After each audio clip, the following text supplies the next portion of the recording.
If it's Tuesday, it must be a live event at Rouxbe. Good afternoon, everyone. I'm Chef Shah Nolan, a member of the instructional team here at Rouxbe. And on this beautiful Tuesday, we have a guest with us today, a Rouxbe grad, which is always fun. And her name is Dr. Reshma Shah. She is a board certified pediatrician. And if any of you are cookbook collectors or you love a good recipe, under above my shoulder, I have a copy of her book, which she co-wrote with, excuse me, Brenda Davis, a registered dietitian.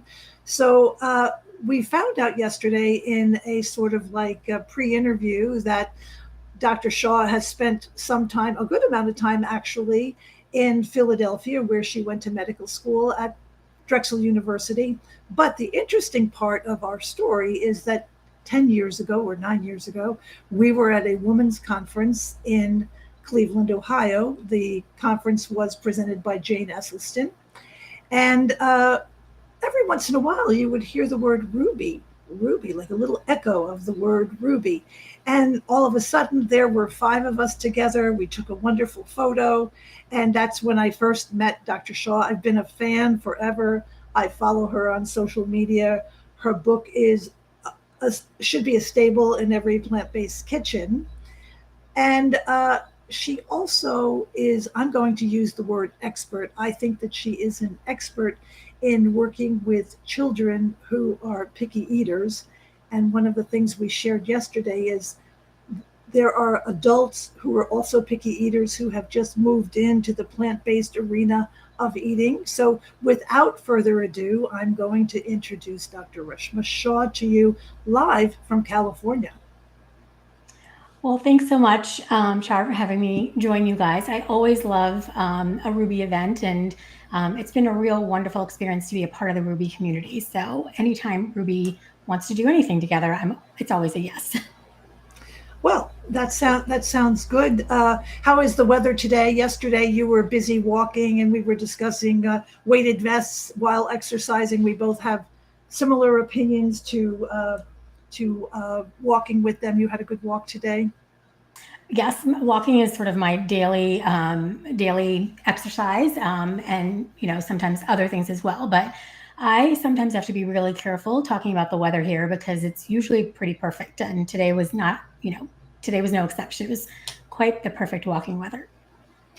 Well, as I shared with Patrick, I might be a little jealous because we're looking at 102 degrees today, and we're also looking at thunderstorms and floods. So the only thing that's missing is locusts. So before we jump into today's questions, why don't you tell us a little bit more about yourself and how you got involved with becoming a plant-based chef, shall we say, and also becoming such an advocate for children eating well, because it's quite an interesting story. Yeah, so I had a fairly traditional path in terms of getting into medicine. I went to college and knew pretty early on that I wanted to pursue a career in medicine and went to medical school. And I really didn't think much about nutrition. I certainly wasn't paying much attention to, what my patients were getting in the hospital. And then once I was in clinical practice, early on, I asked the sort of routine questions that we're supposed to, but to be perfectly honest, it's when I had kids of my own early in my career that I started to think, much more deeply about nutrition and the role that it played in health and in family life. And, I'm a pediatrician, but I'm also just like a regular parent. And so a lot of the challenges that families face around their dinner tables, I was starting to experience myself. And initially, my learning really started from wanting to solve my own challenges around the dinner table in terms of, what really is a healthy diet for children and for families, and how to sort of make that happen in a reasonable way in a busy household. My husband and I are both physicians, and so you can imagine there wasn't a lot of time and a lot of demands in terms of family life. And so very slowly, I just sort of started to learn on my own because it is changing, which I think is good. But when I went to medical school, and I won't date myself by telling you when I graduated, but when I went to medical school, we got very little education about nutrition. And in my pediatrics residency, I don't recall ever really learning much about food other than, the specialized diets for premature infants or kids with certain food allergies. And so I just started on a mission to learn as much as I could, initially to sort of feed my own family well.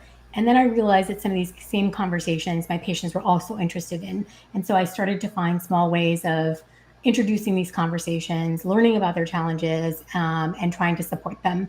And then I would say over the last 15 years, I started going to more conferences, and that's actually where I met Brenda Davis. We met at a conference and became friends and ended up collaborating and working on this project. And so, I'm not someone who has a dietetics degree, but I was incredibly curious about nutrition. And, the more in those initial phases when I was learning about nutrition, I started learning more and more about plant-centered diets or including more plants, in our diet. And so very quickly, we already were a very plant-forward family. We weren't vegetarian or vegan at the time, but growing up in a vegetarian household, I knew that, how to cook lentils and do things like that. So we naturally ate a lot of plants, but I just sort of initially ramped up the amount of plants that we're eating. And then, as it happens for so many people, I started to learn more about the impacts of climate change and how our food systems connect to climate change and animal welfare. And that's sort of the path that took me to being fully plant-based or vegan for over 10 years now. So yeah, that's kind of selfishly I got into it just because I wanted to know how to feed my own family well.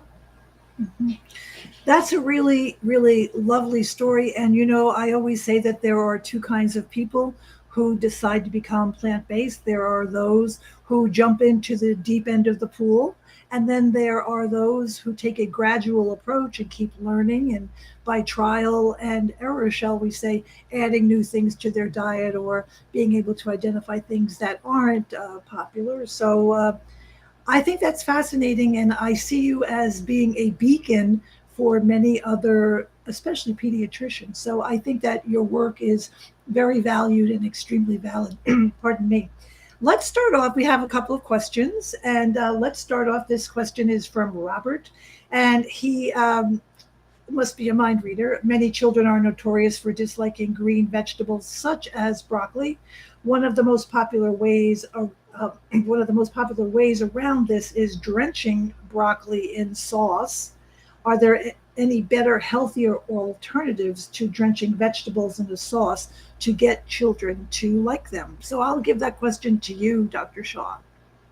Yeah, well, I mean, I think I haven't met a kid who doesn't like a dip or a sauce. So I definitely agree with the idea that sauces and dips and things like that can encourage kids to eat more vegetables. I think the first thing I would say is, try to see if you can make the sauces themselves more nutrient dense. So whether you're using something like, a hummus or things, a sauce that's made of whole foods, I actually don't have any problem with using those kinds of things. And for young kids, it actually is a way to include additional nutrients. So things like protein and iron and other nutrients. So I think the first step would be to just maybe try to find more nutrient dense sauces that you can include. And then the second option is to, there are different ways of preparing vegetables and it requires a little bit of experimentation. My kids actually have always loved broccoli, but I have this recipe for broccoli that's, I call it my next level broccoli because I've made it for people and they have said, I've never tasted broccoli this good. And it's really not that complicated. And it just requires the addition of a few ingredients like some garlic, some lemon zest, red pepper flakes if you have, if your kids or family members can tolerate it. And the roasting really just brings out the sweetness. So I would say, more nutrient dense sauces, try different ways of preparing it. And then the final thing I would say is, for kids, sometimes it takes a lot of exposure. So don't give up hope. It can take 10, 15, and if you've got a really selective eater, up to 20 times of introducing a food before they'll accept it. And the final thing I'll say is, if they won't eat broccoli, but they'll eat Brussels sprouts or green beans or things, like try different vegetables. You don't have to sort of, it doesn't mean that you're unsuccessful in feeding your kids a nutritious diet if they just don't like broccoli. There might be a lot of other foods that they do like. I think that's a really wonderful, wonderful suggestion. I do have a question to ask you because I'm a little bit baffled by it when I see it in the grocery store. And that is these vegetables that come in pouches. And I see children, slurping up this bag of broccoli or broccoli puree or whatever. And I think that the thing that I not object to, but I kind of wonder what happens to that adult feeding a child, which is so interactive and it's such a special time. What's your thought about those little pouches? I one of the things that I think being a practicing pediatrician for 20 years has humbled me in a lot of ways. And Mm-hmm. one thing that I've come to realize is that you cannot imagine the challenges that various families are facing when it comes to feeding their children. And so Mm-hmm. while I would say, a whole food like, the broccoli florets are definitely the preferred thing, I think it's really important to understand why a family might be choosing those types of products. And, one instance that I can give you is kids who have neurodevelopmental differences and difficulty with textures. The Mm-hmm. pouches actually may fill a role in exposing them to foods they might not otherwise try. So, in general, I would say it's not my go to, and I certainly don't Mm-hmm. think there's a need to use those pouches.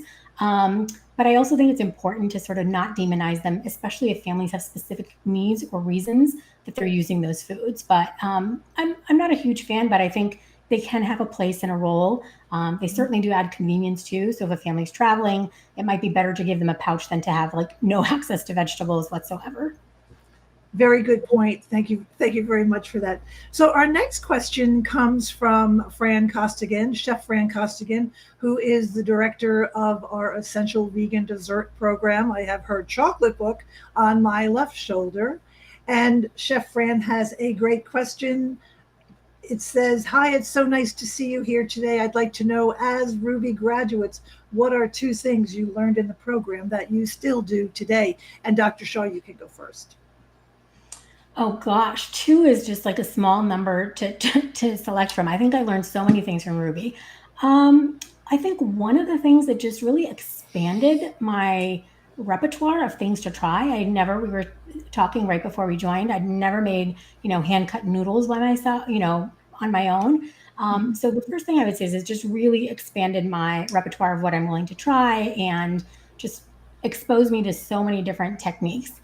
And then the second thing I will say that to this day, I am like a staunch believer, and I'm almost like I talk about it all the time is mise en place. I understood what it meant before, but after doing the course, I feel like a lot of times when people feel very chaotic in the kitchen and they feel like something's burning or nothing turns out right, I always go back to the philosophy of mise en place because it just makes me feel much more calm in the kitchen when you take 10 minutes to kind of prep everything's ready, so nothing's going to burn, it's going to be ready when you need it. And one of the things that I've done, especially as my kids have, were busy with sports and stuff, I would actually do my mise en place early in the day, so when it actually came time to cook dinner, I could have it together in 10 or 15 minutes. So that's mise en place all day long. That's a great idea to do your mise early in the day, and then when it's dinner time, you've got everything ready to go. That's very, very good. I am going to ride your coattails and say that I think that mise en place is a life changer because I think that it carries over into other aspects of your life in terms of helping you become more organized and more detailed.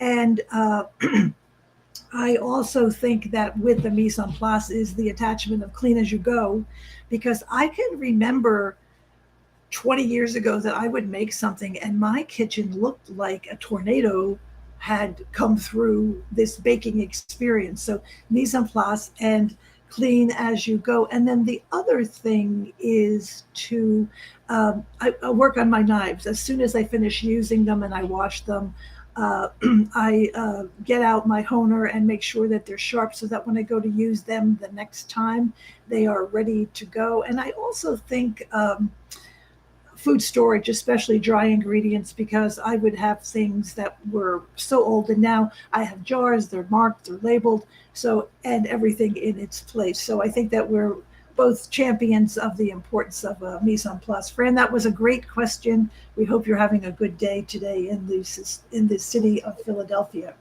This is another great question from Michael S. What is the best advice with picky eaters? He's giving the best advice. Have them involved in meal planning, shopping, preparations, and final enjoyment. The closer to from scratch cooking, the better. Then emphasize you are what you eat. And I will add one more thing to that, Michael, before we turn it over to Dr. Shaw, is if you have a little garden, whether it's a 4x4 or a 4x8 or your whole backyard, when children see how food is grown and they get to harvest it themselves, they also take a huge interest in that whole process. So I'm going to add that. But Dr. Shaw, I think Michael has some very good ideas. Do you have anything to add to that? I have two things. One of the things about being in California is we're fortunate in that we have year-round farmers markets. And Mm-hmm. so when my kids were young, I'm actually a terrible gardener. Uh, I struggle to keep plants alive. So gardening has always sounded very appealing to me, but I'm a very good shopper at farmers markets. And at our farmers markets, the vendors will often hand out like little samples. Right now, stone fruit is abundant and it's so delicious, and you can try different varieties of nectarines and plums and pluots and stuff. So taking kids to farmers markets is a great way for them to sort of experience and try things.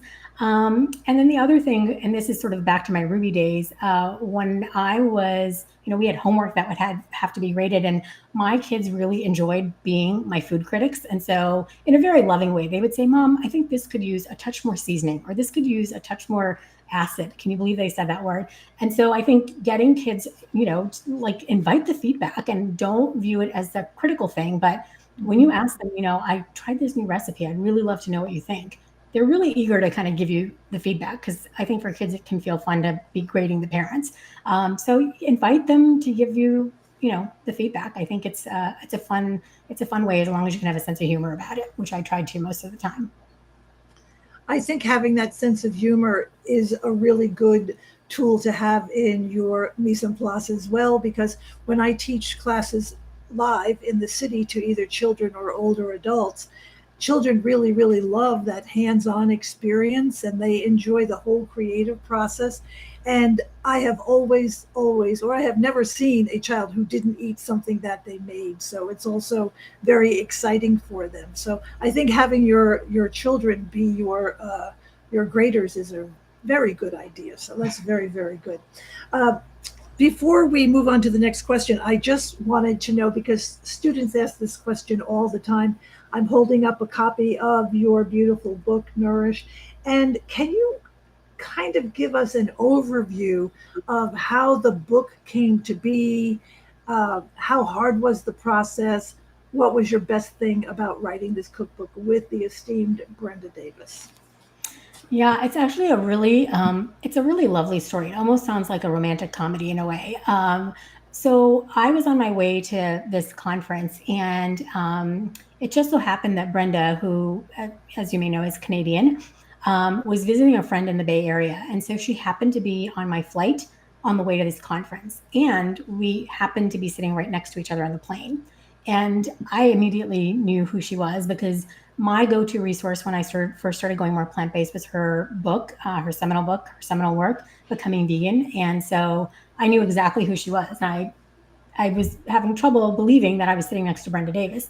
And we struck up a conversation and immediately connected. And after the conference, I just felt like Brenda was the kind of person that I would love to stay in touch with. And so I wrote her an email, and we ended up staying in touch for that entire year. And the following year, we were attending the same conference. And I remember, I had thought about creating a resource for families, because I really hadn't seen many plant-based books that were geared towards families, and really geared towards families like wherever they were on that spectrum, whether they were already fully vegan or plant-based, or they were what I like to call plant curious. And so this idea had been sort of living in my head for a really long time. And the final day of that conference, that second year, Brenda and I were having breakfast together. And I said, you've done so much in your life in terms of, I think by that point she'd written like 10 or 11 books. I said, how Mm-hmm. did you manage it all? And how did you start? And she sort of looked over at me and she said, well, we could do it together.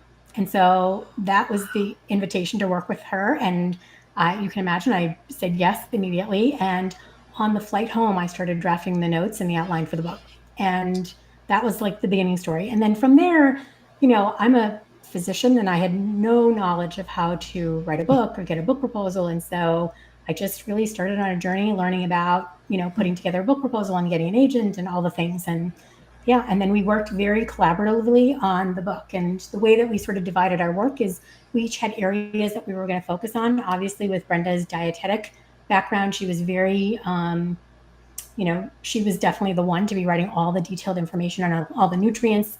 And I sort of handled some of the broader chapters. And it was one of the most collaborative working experiences I've ever had. So we had ownership of our chapters, but we went back and forth with the chapters until we got it right. And so I would say the best part of the whole process was really working with Brenda. I felt like I was in such good hands, and I hope that Brenda would say the same. Mhm. Because trusting someone with your like your rough drafts it can be a very vulnerable thing. And Mhm. so I think we both felt very fortunate to work with one another. And it's been very well received, and it really warms my heart when someone says, "I have your book. I love your book. It's made such a difference." Mhm. Well, I have to say that what I like about the book is the science in the book, because I think that that lends to more understanding of why a plant based diet may be beneficial for many, many people. But I also love the recipes, especially soup and salads. And I have made on numerous occasions your carrot raisin recipe. And as you know, I don't use oil. So in place of the sesame oil, I will toast some sesame seeds and then grind them to give that sort of flavor of the sesame oil, and it still tastes delicious. So the recipes are easy to follow, easy to make, and I don't think that they break the bank. And they're also very practical recipes. So this is Yeah. the book. Should be in your kitchen or your bedside stand, so it's something good to read. So I posted yesterday a recipe for a whole wheat elbow macaroni pasta salad, and instead of using a mayo, or we're using hummus, because as you know, I do believe that hummus is the new mayo. So if you're looking for a fun recipe to take to a barbecue or backyard gathering or whatever, I highly recommend the recipe. And if you make it, let us know. Let's get back to some of these great questions. This is from Patsy K. And it looks like Patsy K has some other very good ideas of things that she learned from her time at Rouxbe. And she likes to engage with a mise en place. Her knife skills are also something else that she learned from being at Rouxbe. And she too liked the refrigeration and pantry reorganization. So, Patsy, those are really, really great practical ideas. And I really do think that they approach the way that you look at a recipe, look at shopping, and other things. So, those are great suggestions. And I'll let Chef Fran know that you also gave some wonderful suggestions. This is from Catherine C. Yesterday, she made a white bean tagine. Sounds delicious. And the recipe for ras el hanao, I'm not sure I'm saying it right, was paprika, cinnamon, coriander, cumin, and cayenne pepper. If you didn't have cumin, what would you use? So when I don't have cumin, I will grind in my spice grinder some coriander, but you could also use caraway seeds. So since you already have the coriander in it, you could do one of two things. You could just double that recipe, double the amount of the recipe, or you could try the caraway seeds, which I think would also lend a very, very nice flavor to the dish. It sounds delicious, Catherine. We're back to picky eating. My granddaughter is the pickiest eater. I bet you've heard people say that to you a lot, Dr. Shaw. I had her and her cousin for a fancy dinner. I made a menu and called the string beans a la deliciousness. She ate every one of them. Any other crazy names I can add? What do you think? Oh, Might be fun. Go ahead. it it's so interesting because they did a study at Stanford at university at the dining hall, and they did this exact thing of what she's talking about, which is like giving the food an appetizing name. So instead of just like carrots with cumin, you could call it spiced Moroccan carrots or something like that.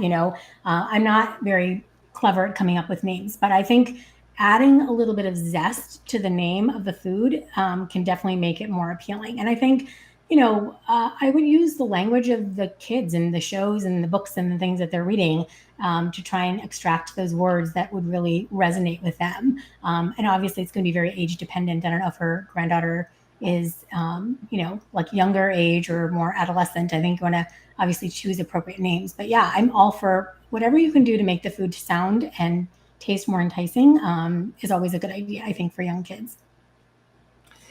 When I teach live classes in the city, and Dr. Shaw and I both have a relationship and fondness for the Charlie cart. And as you know, I work at a Charlie cart, which is a kitchen on wheels in the South Philadelphia portion of Philadelphia. And when I work with children, for example, uh, one time I cut carrots up in little spears. And I said, well, what should we call this? And young children like to, use sticks and water guns and things like that. And they were like, oh, they're going to be carrot spears. And everyone ate the carrot spears. And even children who said, oh, I don't like carrots, ate the carrot spears. So also letting children think of some creative names as well is another good idea. Um, that was a great question. And I'm sure that your granddaughter and her cousin will come up with some very creative ideas for you as well. The next question is from Robert K., and he wants to know what Rouxbe program we graduated from. Uh, we were not in the professional cook. We were in what's called Plant Pro, and it is a 6-month course. And we started out with reorganizing our kitchens to creating a shindig party for 6 to 8 people. So is there anything you can add to that, Dr. Shaw? In terms of the year that I did the Rouxbe course, is that what you're asking? The contents of the program. Oh, content. Yes, I did the same program. It was a 6-month-long professional course, and I was actually just sharing with Char before. I actually made like a little memento. It's like I made a little book with all the recipes and all the things that I did during the course, including all of my mise en place, and it was a really wonderful experience. I'm trying to find a lovely photo. There are too many photos. Let's see. This is one of the classic pasta recipes. I think one of Chad Sarno's recipes with smoked tofu. So yeah, lots of good times. Well, it's interesting that you have that book, which I think is such a fabulous idea. I was sharing with the team that after my class, I went through my favorite photos, and then I went to CVS and printed them out. And so I have scattered Rouxbe art throughout my kitchen. I love taking photos of food. I've taken some photography classes. So I think I like the book idea better. But when people come into my kitchen, they'll be like, oh, what's that? And then I get to, talk about my Rouxbe experience and how much fun it was and other things like that. Thank you, Robert. That was a very good question. This is from Cheryl B. Hello, Cheryl. Good afternoon. Her daughter lives with autism and ADHD, and textures are a real issue. What would be good intro items to try that would be something a McNugget or chicken strip like? I'll let you take that, Dr. Shaw. Yeah, I think that anytime a child has a neurodevelopmental difference, it can really add a layer of complexity and challenge to the whole feeding environment. And so I just want to acknowledge how incredibly challenging it can be at times. One of the things that I talk about when it comes to picky eating, there was a publication in the journal Pediatrics in about 10 years ago in which they describe picky eating in terms of a pyramid. So if you imagine a pyramid, the base of the pyramid, the lower 75% of the pyramid is actually kids with very typical eating. And so you might have the occasional, I'm not going to eat that sort of a situation. And then the top 25% of the pyramid represents kids with varying degrees of picky eating. So mild selective eating, something more moderate. And then the very top of the pyramid represents the 1 to 5% of kids who have extreme selective eating. And these are kids where it might be the case with your child where because of underlying medical conditions, there really are a lot of specific challenges.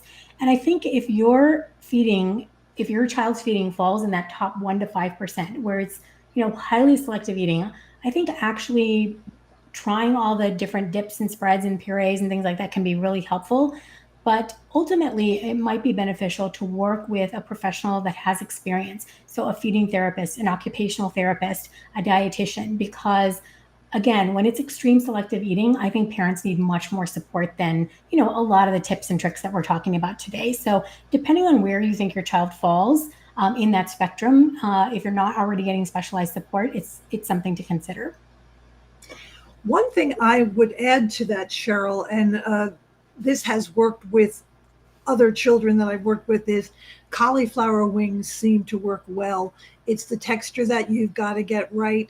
I like to parboil the cauliflower florets before I coat them, and I coat them in a chickpea flour batter, and then they get baked in the oven, and then I offer a couple of little dipping sauces with it, and I have seen children actually like that. But it's the texture that you have to get right. And then the other part of it is that using poultry seasoning in that dish is another way to sort of replicate that McNugget flavor that children might be accustomed to. So those would be my suggestions as well. So that was a very good and interesting question. I appreciate that.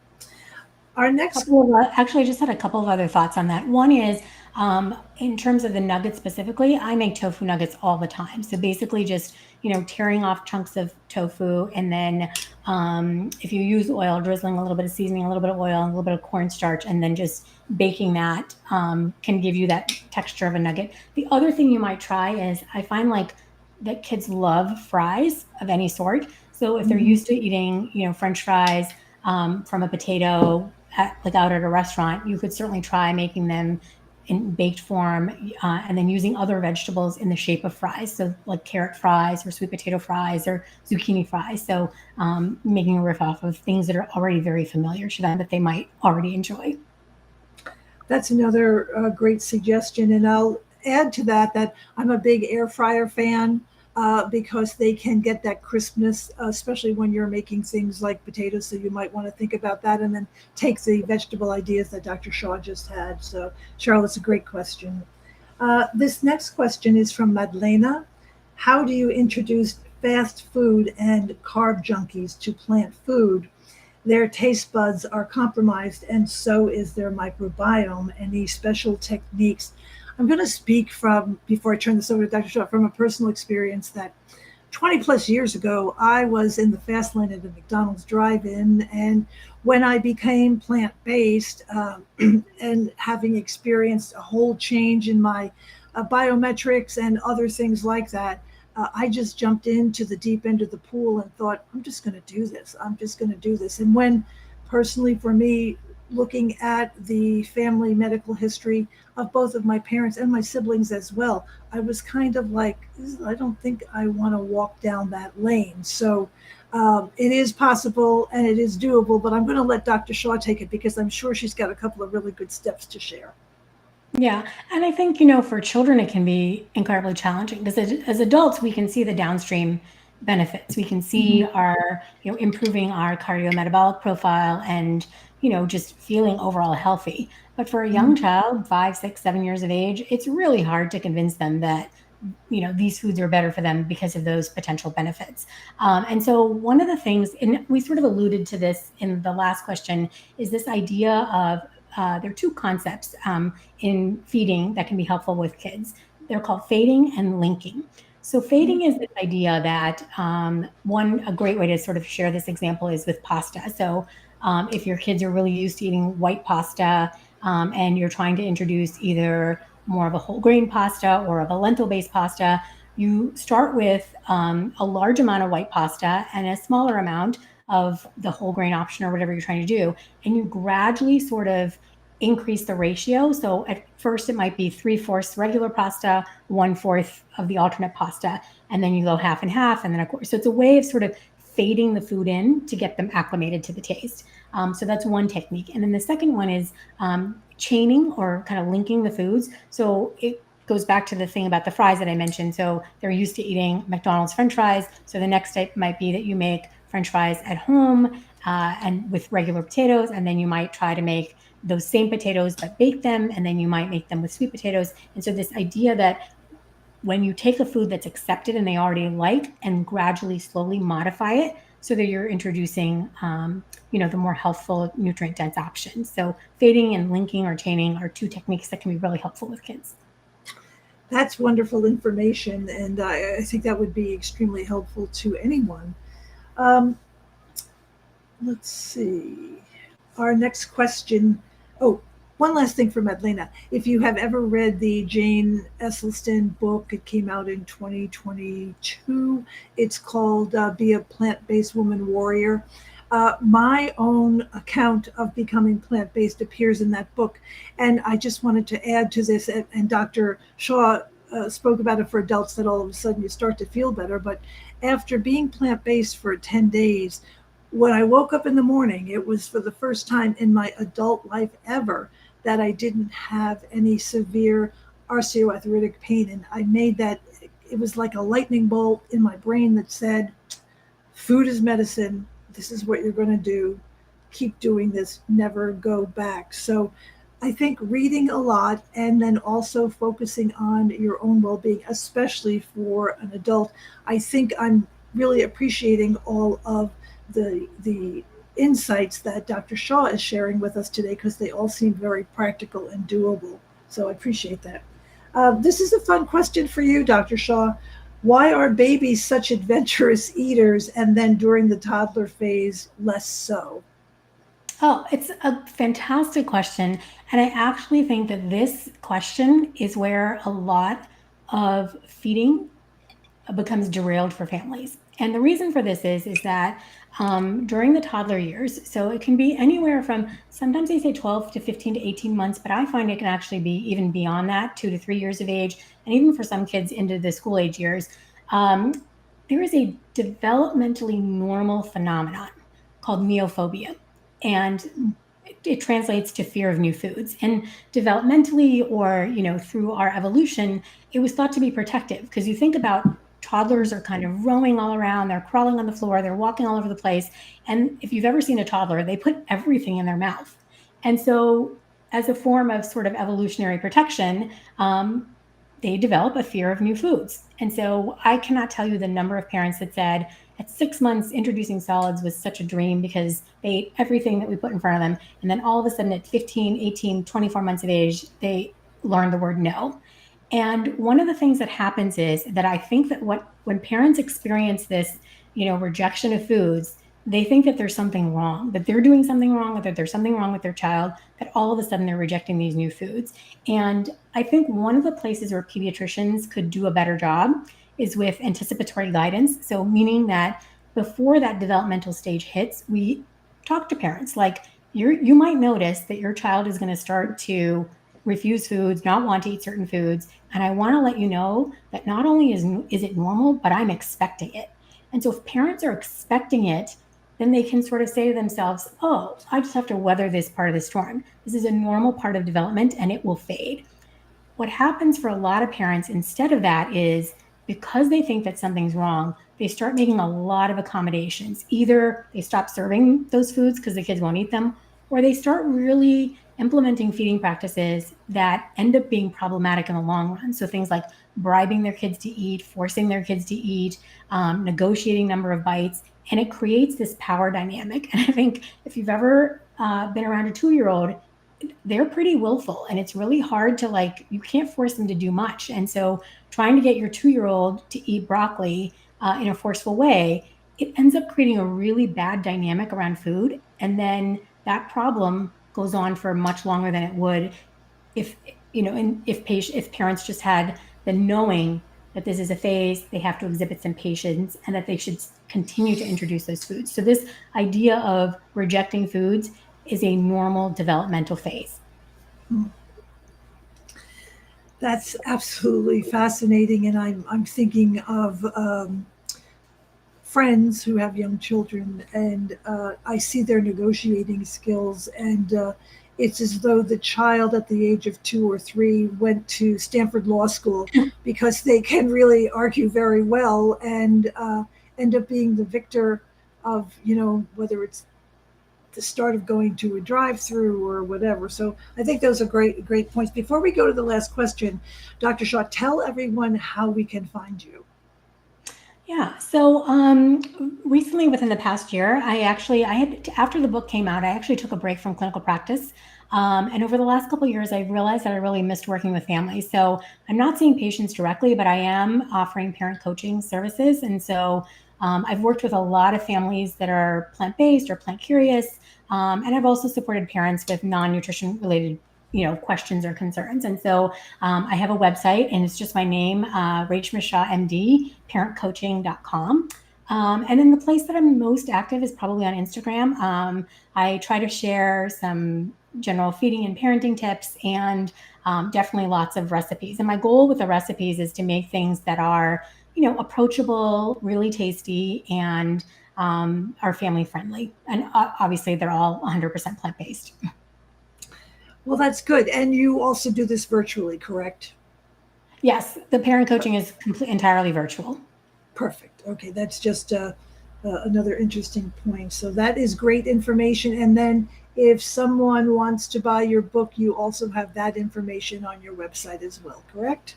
Yes, it's there as well. Okay, good. Um, I've had so much fun today. It's always fun having a guest, and I think maybe we have that Philly connection, which, as you know, is a very special place to be. But our last question comes from Skylar R., and she's asking, "What are your opinions on meat substitutes? My partner is an avid consumer of beef jerky, steak, cheeseburgers, deli meats." And she's torn between buying the substitutes and finding recipes. I'll let you Yeah. take this first. Go ahead, Dr. Shaw. I think it's kind of the same a conversation as the pouches. I feel like these meat substitutes, they definitely have a role. And I think it depends on your goals. So if you are primarily approaching this from a health standpoint, if you are someone who has existing heart disease or type 2 diabetes, or, clear health issues that you're dealing with, I think you definitely want to limit these products. Mostly a lot of these meat substitutes are going to be much higher than in sodium. The sodium content is going to be pretty high. So that's something you want to sort of pay attention to. On the flip side, I will say that in my own family, I went plant based fully. As I mentioned, I sort of gradually faded into being plant based, but the rest of my family was not plant based for quite some time, and they've gradually all sort of moved to a plant predominant vegetarian type of a diet. And I think the meat substitutes created an immense amount of success and ease for them. So I would say, if your health conditions permit it, including some of these products from time to time can help to increase enjoyment. Some of these products actually have a good amount of protein, and so for growing kids, especially for athletes, it can be a great substitute. And I also think it can help to create a greater sense of belongingness. I think when kids are growing up, more than anything, they just want to fit in. They want to feel like everybody else. So if everybody else is having a hamburger and they have the alternative to have like an Impossible Burger or something like that from time to time, I think in general, it these kinds of products can have a role, and it's going to be different for every family. In my family, I don't have a problem, keeping these products around, especially for I think my husband and my son would not have been as plant based as they are without the availability of those products, because it helps them to feel, they may not have the same incentives around health that I do, but if they can eat an Impossible Burger and still be, mostly plant-based, it's a win-win in our family. And I think each family is going to have to sort of find what works best for them. I think that as I look at this question from Skylar, that her partner is an avid consumer of beef jerky, steak, cheeseburgers, deli meats, etc., that she might want to start with one small change. So maybe making a portobello burger, or you mentioned Impossible Burger. I happen to be a fan of actual veggie burgers, but I think if you put it on the same roll with the same lettuce and tomato and the same pickled onions and everything else, not that you're totally disguising it and you're letting the person know what they're going to eat, that you maybe start with one special food at a time. I think that I believe that food is very personal. So you can't, I have learned that you cannot always put your food values on other people, because people have their own food beliefs. So I think that it's a huge, gigantic area to explore. And Skylar, if I were you, I would do what feels best and right for you at this time, but make something delicious and nutritious and let that other person, going back to what Dr. Shaw spoke about earlier, is engaging the children in the process, maybe engage your partner in the process as well. We can never be preachy. We just have to be warm, kind, and sincere. And that's how I think you can help to implement change. So, I uh, wholeheartedly agree. And you can also use the technique of fading for adults too. So oh, if they're used to having like a chili with beef or something, you could do half beef and half beans. And I think especially early on when you feel like you have seen the light and you want your whole family, your heart and your intentions are in such the right place because you want them to enjoy good health and you want to be mhm, contributing in a positive way to the climate and environment and certainly to animal suffering. But I think that, you know, people don't like to be told what to do. And in my mhm. own family, when they could feel pressure on my end, it never went well. And I think learning this is where Ruby comes in. Learning to cook good food is your Mhm. best tool in your Mhm. toolbox because if it tastes good, they'll be excited to eat it, I think. Well, I think you're right, and I'm not embarrassed to say this, but I never ate tofu till I was a Ruby student, and I did that baked tofu recipe, and now it is a regular go-to. I make it all kinds of ways because the texture is perfect, the flavoring is perfect, and one of the newer techniques out these days with tofu is taking a potato peeler and shaving the tofu, and it gets nice and thin, and you can put it in the air fryer and then cover it with some barbecue sauce, and it has a wonderful texture. So I think that that willingness and that openness is also very, very helpful. Before we close out, I just want to say that I'm just so filled with gratitude that Dr. Shaw was able to be with us today. I certainly learned a lot from her yesterday while talking to her. I appreciate Dr. Shaw, I appreciate your realness because I know many, many people who speak so heavily handed about you must follow a plant based diet. So I appreciated the fact that you have created such a wide path for people to take. And if my children were young today, you would have definitely been the person that I would call asking about having a picky eater in my household. So I'm really grateful that you were here with us today. And do you have anything that you'd like to say before we close? Well, first of all, thanks for inviting me. It's been such a pleasure to chat with you and to be back in the Ruby community.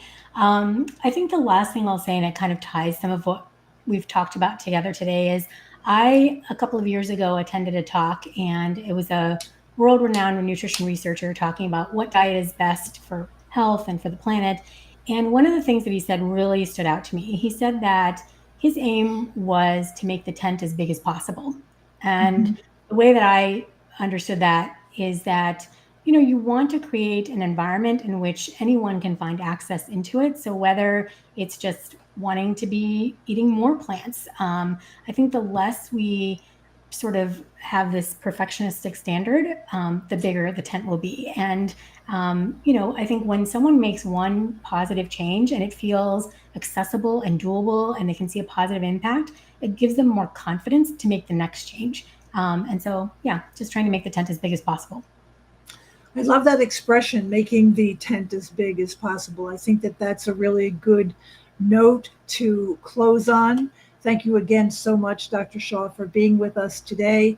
I'm Char Nolan, signing off from the city of brotherly love and sisterly affection. I'll see you on your assignments. Thanks so much for joining us today.